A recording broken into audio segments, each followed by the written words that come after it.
In the Lord's Prayer, I heard a couple people say trespasses. We got a couple trespass people in the room. Nice, nice. Both of those words can work in the prayer, by the way. We're debt sort of people, I hear at Midtown. So, hey guys, it's good to be with you. You guys are my favorites. I just want you to know, I like being with you every Sunday. Glad you're here with us.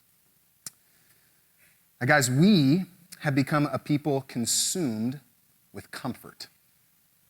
And there's one word that can summarize this fact perfectly: sweatpants.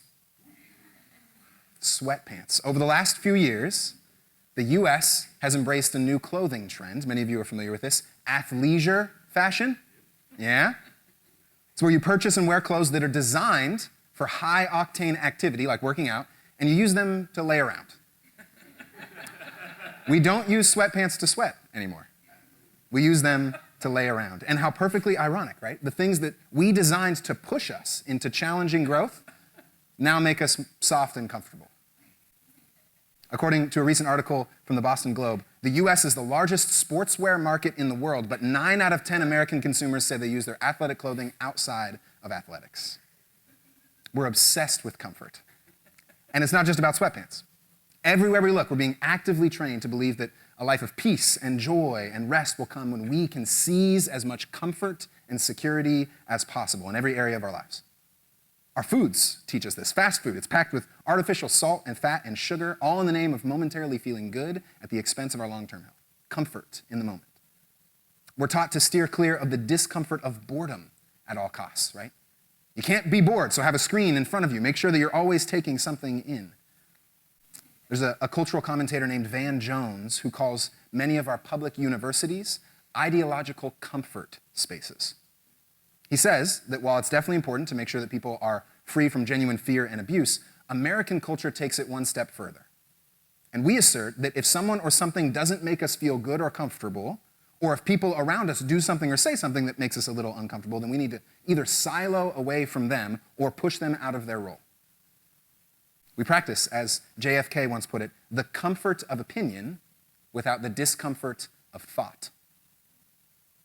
But here's what's wild. Even after all of this obsession with comfort, we still don't feel satisfied in our lives. One of the wealthiest countries ever to have existed, and we still struggle with loneliness, with depression, with anxiety, with hopelessness. According to a recent poll, more than 50% of Americans under the age of 30 said they regularly feel experiences of loneliness and hopelessness. And then what do we do when we feel those things? We try to comfort them out of us, right? We medicate ourselves to feel better. Prescriptions for opioids like OxyContin have skyrocketed in the last decade. And it's led to brutal consequences. Since 2010, opioid overdose deaths have increased by more than 300%. We are comforting ourselves into oblivion. And for many of us as Christians, that obsession with comfort has leaked into our spiritual lives, sometimes accidentally. We live with sweatpants spirituality. This practice of following Jesus, that thing that was meant to make us grow and learn, it's something that we now use just to make us feel good. We love religious spaces with comforts that don't challenge us too much, music that makes us feel good, or speakers that make us feel good, people who look or sound or act or vote just like us. We prefer the soft, comfortable Jesus, the one that carries a little lamb in his hands, a pillowy white robe and long, beautiful hair, a Jesus who doesn't really challenge us or provoke us much. There's actually a pastor who founded a church that has expanded to include over 150,000 members worldwide. They're one of the most influential churches in recent Western history. And he was quoted as saying that their mission for every church service was to, quote, leave people feeling better about themselves than when they arrived. That was the goal of everything they did. We've been taught to build our own world of comfort and security. And the result is that we often live out this us-centric, therapeutic faith that exists purely to make us feel good. Welcome to church, you guys. Now, I think it's important to mention, in the middle of this kind of deluge of comfort, that Jesus did tell his followers that when we receive and embrace him in his life, we will find rest for our souls. He did refer to himself as the good shepherd, and he did say that his presence and power provides us peace in the midst of our lives. So if you're in this room and you're looking for peace or rest or love or grace, I want to be really clear that those are found in Jesus. You're in the right place. But it's also crucial for us to remember that that peace and rest and love and grace that he spoke about, it didn't equate to comfort and ease as we often identify it in our culture. He didn't promise us a health and wealth and prosperity sort of life. Instead, he often challenged his disciples in order to see him grow. He said that following him will mean that we are all in on receiving and being shaped by him and his priorities. And that will often happen in the midst of uncomfortable situations, in the midst of insecurity. In many ways, Christ's mission was to comfort the afflicted and to afflict the comfortable. To comfort the afflicted and to afflict the comfortable. And that's the exact notion that's at work in the passage we're going to read today. We're continuing in our teaching series here at Midtown during Lent called You've Heard It Said, but Jesus Says to You. And this whole series has been about evaluating what we hear in the world, the messages or ideas or notions that we hear in our world, and then the things that Jesus says to us about where true life and peace and joy is found, what it looks like to participate in his kingdom. And today, we see Jesus indicating to us that true lasting peace in life is not found when you grasp your own comfort, when you grasp your own security. It's instead found in being all in on him, choosing to follow him and trust him in the midst of discomfort and insecurity. So if you have a Bible, friends, open it with me, or an app if that's easier for you. We're going to be in the Gospel of Matthew. This is the first book in your New Testament. Matthew chapter 8 is where we're going to be, starting in verse 18. If you don't have a Bible, by the way, that's okay. The word's going to be behind me on the screen, so you can follow along there. Matthew chapter 8, starting in verse 18. Now, when Jesus saw great crowds around him, he gave orders to go over to the other side of the Sea of Galilee. A scribe then approached and said, "Teacher, I will follow you wherever you go." And Jesus said to him, "Foxes have holes and birds of the air have nests, but the Son of Man has nowhere to lay his head." Another of his disciples said to him, "Lord, first let me go and bury my father." But Jesus said to him, "Follow me and let the dead bury their own dead." And when he got into the boat, his disciples followed him. A windstorm arose on the lake, so great that the boat was being swamped by the waves. But Jesus was asleep. And they went and woke him up, saying, "Lord, save us, we're perishing." And he said to them, "Why are you afraid, you of little faith?"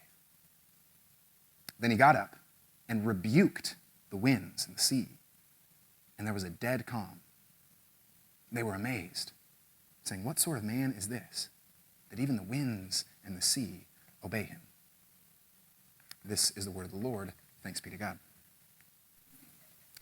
We arrive at this passage in Matthew chapter 8 fresh off of some of Jesus' most powerful teaching. He just finished up in chapter 7 his Sermon on the Mount. It's the most comprehensive block of teaching that we have in our Gospels from Jesus. And after this teaching, he walks down the mountain, and immediately the crowds are pressing in on him for healing, for comfort, for life. Thousands of people are showing up to listen to him and then to experience healing. And the rest of chapter 8, just before what we read, is all about Jesus responding to them, comforting the afflicted. He heals a man with leprosy. And then he heals a man who is paralyzed, and he heals that man who's paralyzed without ever actually having to see him. He heals him from a distance, socially distanced healing Jesus is performing. Yeah. And then he heals a woman who is deathly feverish and ill. So he's doing all of this work for people, and so naturally, many others are being drawn to Jesus. Crowds are coming to him to be comforted, to be healed. He's got this amazing, powerful ministry. But notice, in verse 18, what does Jesus do when the great crowd arrives and presses in? He leaves. He says, "We're going away from the crowds." And that seems really counterintuitive to us today, because we often assume that crowds are actually kind of the whole point of things, right? That the crowd is the goal, and that the crowd validates our work in our life, and we know we're doing the right things when the crowd is coming to us. I mean, imagine if we were in charge of Jesus' ministry at this time. What would we do? For most of us, the obvious next move would be to double down on the crowds.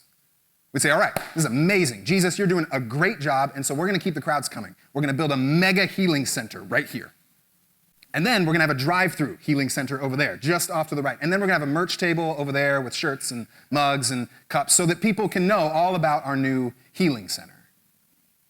That's what we do, right? Keep the crowds coming. Bring on the spectacle. But Jesus does none of that. Instead, as soon as the crowd show up, he picks up and leaves. Why? Why is Jesus missing this prime opportunity to build a mega ministry? He's refusing to become an influencer. Why? Well, because for Jesus, the ultimate goal of his ministry isn't a big crowd showing up for some sort of spiritual religious product. His kingdom isn't a collection of spiritual pep rallies focused on religious branding of comfort or security. The goal of Jesus' ministry is to make disciples.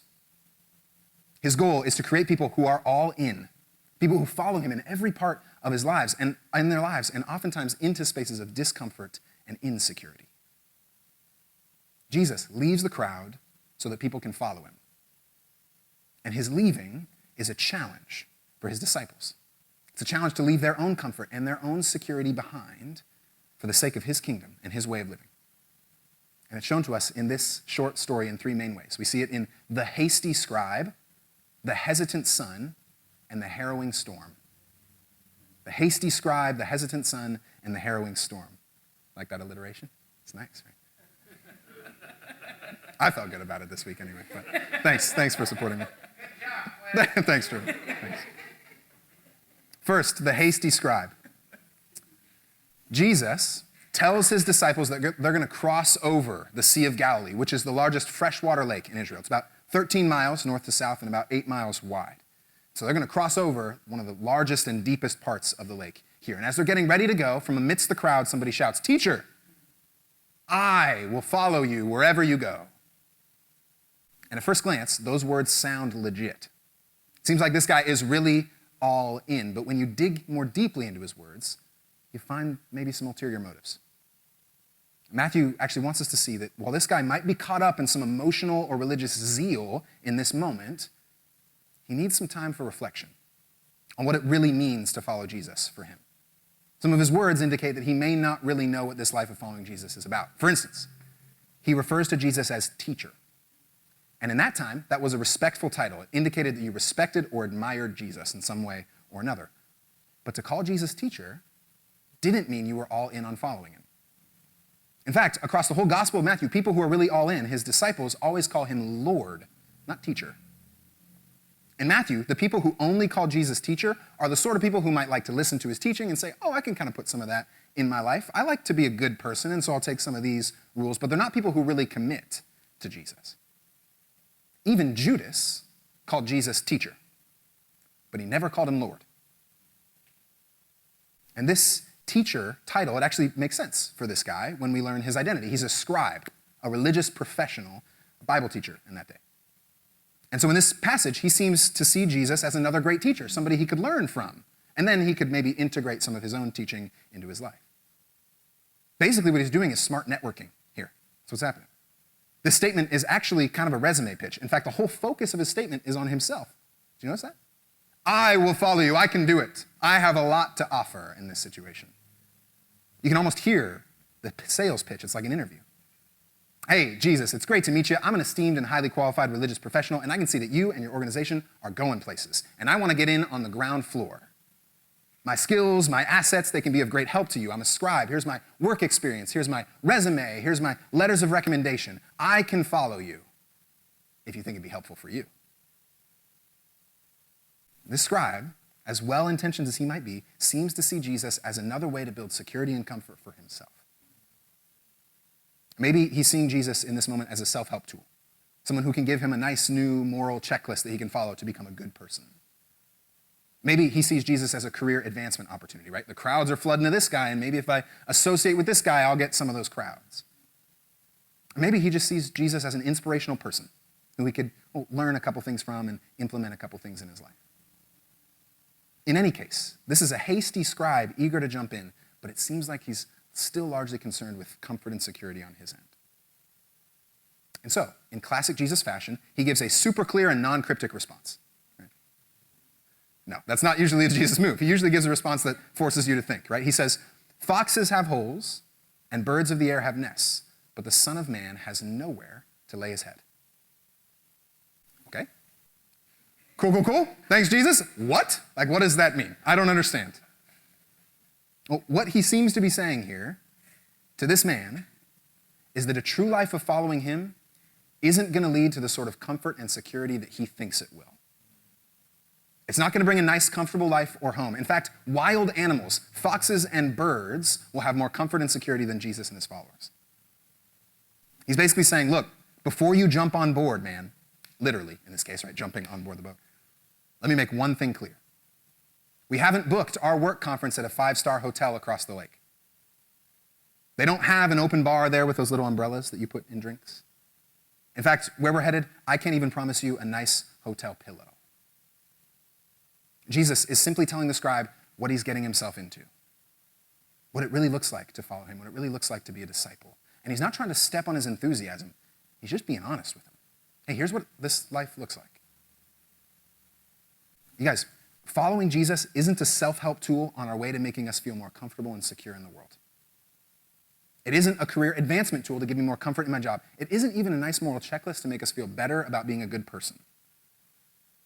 Following Jesus all over the Gospels means things like taking up a cross and dying to ourselves. It means confessing and repenting of sin. That's not comfortable. It means giving a lot of our money away. It means committing our lives to loving the unimpressive and the weak. It means giving up our power in order to be a humble servant. Following Jesus isn't something that leads us to more worldly comfort. It's actually something that leads us oftentimes straight into discomfort. A space where we will need to trust in the way and work of Jesus more deeply. And so the scribe is meant to make us ask, are we, as comfort-conditioned people, really willing to follow him? Have we, in our own lives, counted the cost of what this means? And then we hear about the hesitant son. Another voice rings out from the crowd. Lord, first let me go and bury my father. Now notice the title he gives Jesus. What's he call Jesus? Lord, right? That's a good word in the gospel. That is a word of somebody who is ready to follow Jesus. And that's why Jesus' response feels kind of intense and a little excessive, right? Lord, first let me go and bury my father. Follow me and let the dead bury their dead. Sheesh. Escalated quickly. Like, lighten up, Jesus. It's a little bit of overkill in this situation, right? The dead, literally, the dead bury their dead. Overkill. Like what? Nice. Elizabeth like that. But seriously, how long could it take for this guy to bury his father, right? Like a day, maybe 2 days? Shouldn't Jesus give him a little bit of grace here? Isn't Jesus kind of being a jerk? Not quite, because this phrase had a lot more meaning back then and in the Middle East even today than it does to us. It's a phrase that's still used. There's a Middle Eastern scholar named Kenneth Bailey who writes about this. This phrase doesn't mean my dad just died, let me spend a few hours grieving and doing funeral things. If that were true, he'd already be there, right? If his dad was already dead, he'd be at funeral things right now. What this phrase actually refers to is a season of life where people's parents are aging, and where all of a sudden there's a lot of new responsibilities that they're trying to take on. They're trying to take on the family business or the trade, and life is just really busy. And so when people use that phrase, their parents actually probably aren't going to die for at least a few more years. What they're saying is that my life is packed with all sorts of other responsibilities. In other words, what this man is basically saying is, look, Jesus, I like all these things you're up to, so I'll follow you when things settle down a little bit. I just need to get a comfortable and secure place, and then I'll start following you. I don't have enough time right now. I'm really busy, but when I'm not so busy, when I have more time, I'll follow you. You guys, the phrase, I don't have enough time, is really a way of saying I don't want to.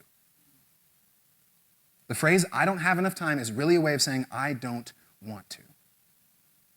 And we use that excuse all the time in our lives. We want to say that we follow Jesus. We like the idea of following Jesus, but then we put other things first, as this disciple does. And over weeks or months or years, Jesus ends up having no influence over our lives in any meaningful way. We say things like, I'll follow Jesus, I just need to get through the busy work or school season of my life, and then I'm all in.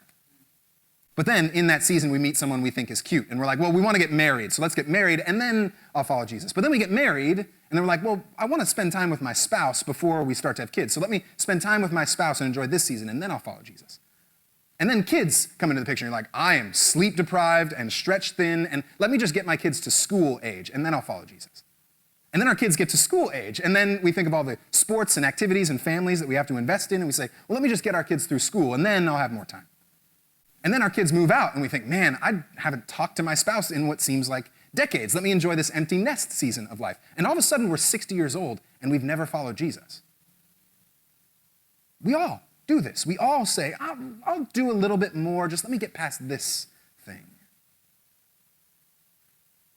You guys, so often the tragedy of our lives is that we are moved to good and great goals, to say or to be or to live a certain way, and then that moment of passion passes, and we don't actually do or say or become the thing that we are called to be. In every one of us, there is a desire to become people whom Jesus has made us to become people who really love our neighbors and really forgive our enemies and really practice generosity and give our lives away. That's in us, in every one of us. But there's also this simultaneous fear or indecision or procrastination that often prevents us from actually doing it. And oftentimes, our obsession with gaining our own comfort and security, it just heaps more fear onto that fear. It prevents us from really experiencing the wonder and joy and peace of life with Jesus. And so that's why Jesus is so urgent in his response here. He's not being a jerk. He's just saying that he sees in this man a fire to follow him, to leave behind all the deadness of the shallow worldly comforts, but he also sees the temptation to return to those things. And so Jesus is saying to him that all that's left in that world of comfort and security is dead people burying dead people. All of that is useless. It won't bring you true life. And if you really want true, lasting life and peace, then get in the boat with me. Follow me. And then, in a perfect transition, Jesus leads these disciples into the boat, into a harrowing storm. It's as if, as soon as these disciples say, all right, I'm in, Jesus says, cool, you're out of your comfort zone and security. Right away. When he got into the boat, his disciples followed him. Now, when we read about a boat here, don't picture like a multi-level yacht or boat as we often think of boats. It's actually a really small boat. We've actually discovered remains, archaeologists have, back in 1986, of a boat from the Sea of Galilee that was likely from Jesus' day. This is the base of the boat. It's about 27 feet long, so it's not terribly long, from about here maybe to close to that table there. Pretty short boat, about 8 feet wide. And so a bunch of dudes are piling into this boat, and then as soon as they get out in the middle of the water, a storm hits. And the word that Matthew uses here to describe the storm, translated windstorm or gale, that's a fancy kind of older English word for it. The Greek word he uses here is seismos. That's where we get the word seismic, like earthquakes. Think like a crazy, earth-shaking storm coming up seemingly out of nowhere. And as it turns out, storms like that are actually pretty common on the Sea of Galilee because it's a really geographically weird place. I've got a map here. I want to walk you guys through this. The Sea of Galilee is this kind of body of water right in the middle of the map. And just adjacent to that, to the west, is the Mediterranean Sea, massive body of water. And you can see how everything's kind of green and lush near that sea. It's cooler, there's a lot of cool wind pressures that blow in from that side. But then on the other side of the Sea of Galilee is the Syrian desert. And if I expanded this out more, you'd see how much of a desolate wasteland it is there. And hot air moves in from that side. And all of that air meets over the Sea of Galilee. And there are some mountains around the Sea of Galilee that keep those air pressure movements tucked together. And when those things meet, it creates violent storms. This still happens even today. There's a scholar named W.M. Thompson who traveled to the Sea of Galilee and experienced this for himself. He wrote about it in his book, The Land and the Book. He talked about camping and the suddenness of the change of weather there. He said, we had to suddenly double pin all the tent ropes and frequently were obliged to hang with our whole weight upon them to keep the quivering tent from being carried up bodily into the air. The whole lake was lashed into fury. The waves repeatedly rolled up to our tent door, tumbling over the ropes. They came down suddenly, and often when the sky was perfectly clear. In other words, Jesus brings his disciples into the midst of a place that by its very nature is tumultuous, not comfortable and secure. And it's flinging the boat up and down. Water is pouring in, threatening to sink them. And all of the disciples are trying to do what they can to keep this thing from sinking. One of them's like taking their hands and scooping water out, right?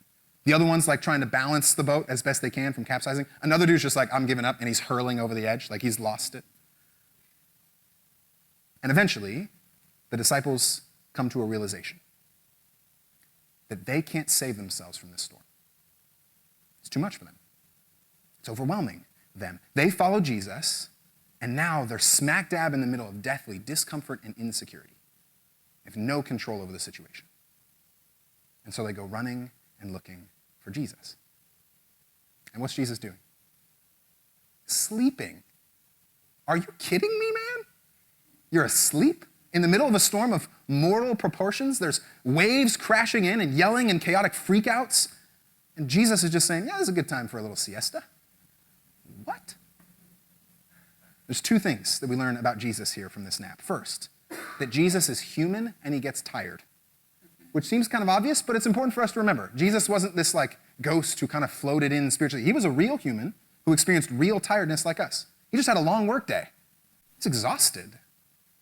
Sleep is a good thing. Rest is a good thing. We are all made with limits. Jesus was made with limits. And naps are a good thing. Amen? Yeah. So that's the first thing we learned. But second thing is that Jesus had some sort of profound peace and rest in the middle of the storm. He's amazingly at peace in the middle of discomfort and insecurity. And notice, he's not ignoring the storm. He doesn't try to medicate the storm away. He's not trying to outcomfort the storm. He's just remarkably unintimidated by it. Why? Well, because he knows that the storm can't win. He has a profound trust and confidence in God. He knows that death and chaos and evil and turmoil, those things don't get the final word. And do the disciples have that same sort of peace? No, they definitely don't in this story.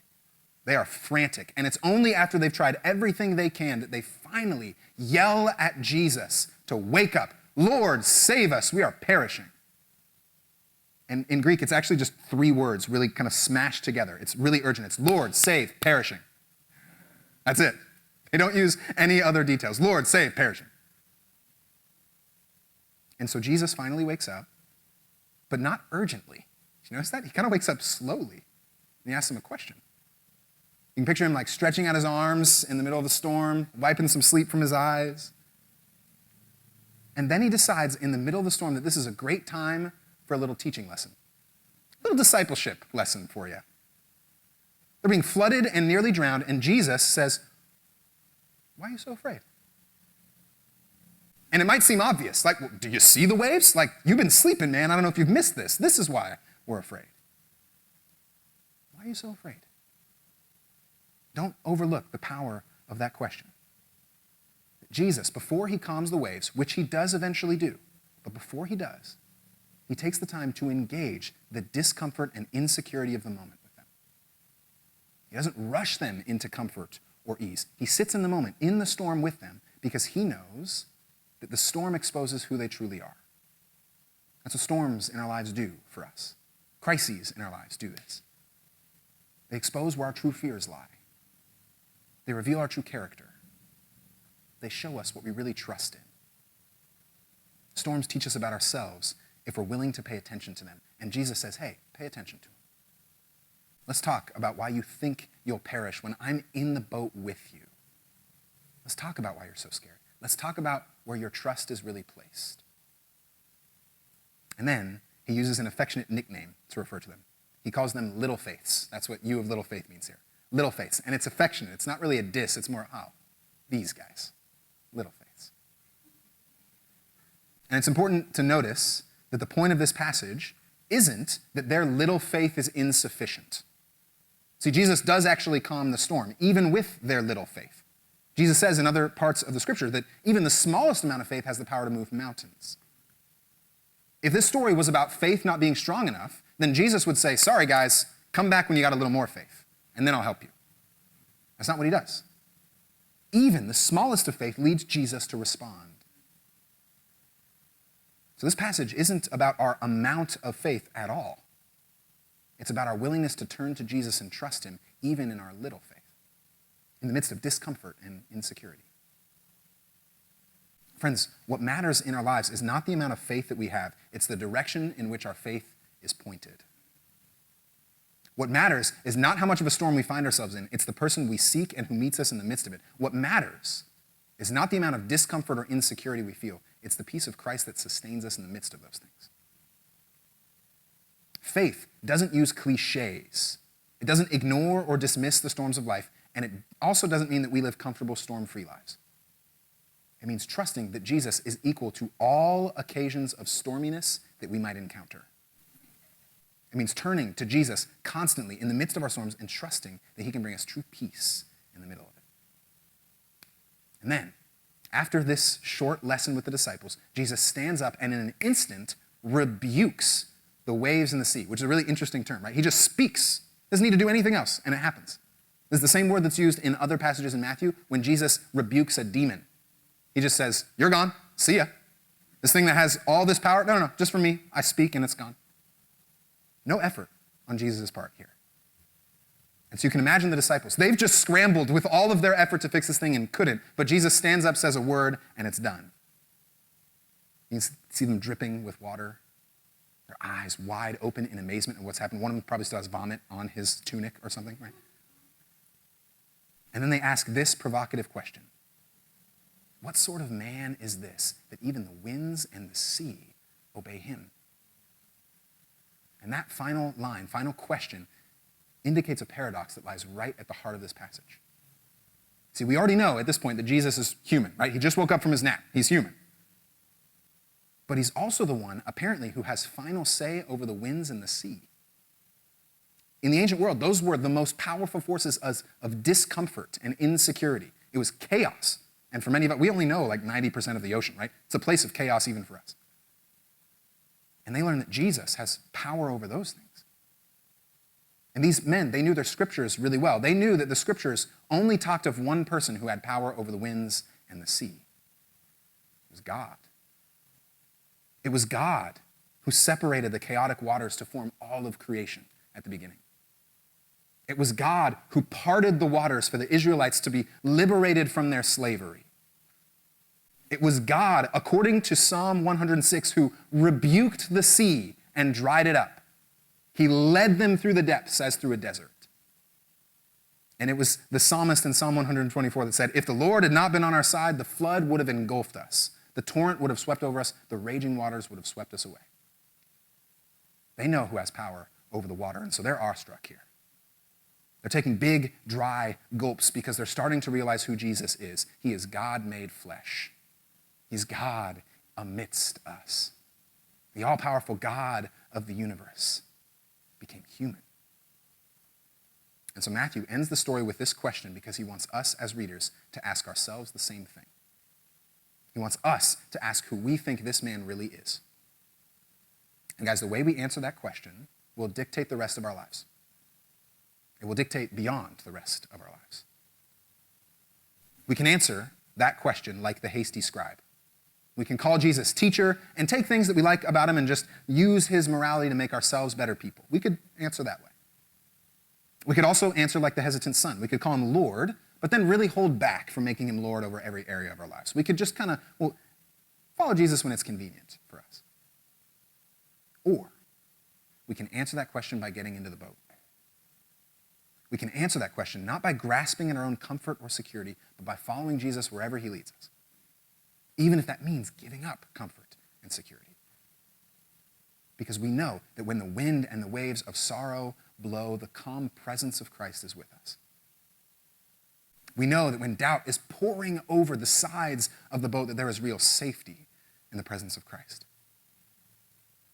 Every storm that might shake our hearts is a place where Jesus can meet us, will meet us, is with us, and where we, in trusting in him, can find true, lasting peace in life.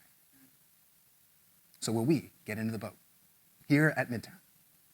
Because Jesus has an amazing, life-changing, powerful adventure waiting for us. We have to ask ourselves, will we get in the boat? Let's pray.